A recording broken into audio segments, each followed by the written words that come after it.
An elevator accident can be extremely dangerous. So how does the elevator ensure our safety? Today I will explain the basic principles of the elevator to you. It is similar to a pulley system. The motor drives the elevator car up or down, but the elevator car is very heavy and can carry a lot of weight.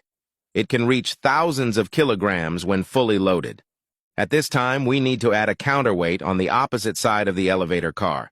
This is the technical term for the balancing device. These are the three important components of a modern elevator: the motor, the elevator car, and the counterweight.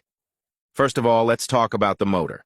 The motors on escalators are usually located at the top or the bottom of the shaft, and they can vary depending on the brand and model of the elevator.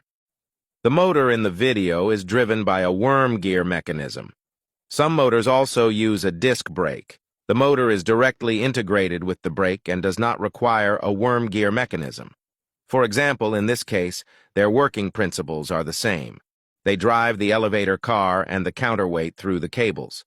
The counterweight of the elevator is not randomly assigned. It has a special calculation formula. It is equal to the weight of the elevator car plus half of the rated load of the elevator car. This has the advantage that the motor can work in a relatively energy-efficient way, regardless of whether the elevator car is fully loaded or not. After understanding the working principle of the elevator, let's take a look at how the elevator ensures our safety. First of all, let's talk about the situation that everyone is most likely to encounter, which is a sudden power outage. To answer this question, we have to go back to the motor. There are emergency brakes on the motor. The principle is similar to the brakes on a car. The brakes are only released when the elevator is moving. Therefore, even if there is a sudden power outage, the elevator can stop safely. What's more, the cables that everyone is most afraid of breaking are actually very reliable. In fact, I think this problem is the least thing to worry about, because the elevator usually has about 5 cables. Even if there is only 1 cable left, the elevator can run safely. If you think that your luck is bad and all the cables are broken, don't worry. There is another cable on the other side of the elevator car. The moving cable of the elevator car is connected to the speed governor at the top.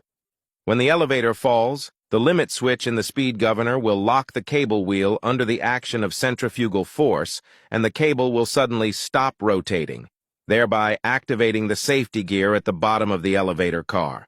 The safety gear will clamp the rails and stop the elevator car from falling. What if the safety gear also fails? There are buffers at the bottom of the elevator car and the counterweight, which can greatly reduce the impact of the elevator falling. But this is very unlikely to happen. You don't have to worry too much about the safety of the elevator, but if you are still concerned, taking the stairs might be a safer option. I hope you liked this video as much as I liked making it.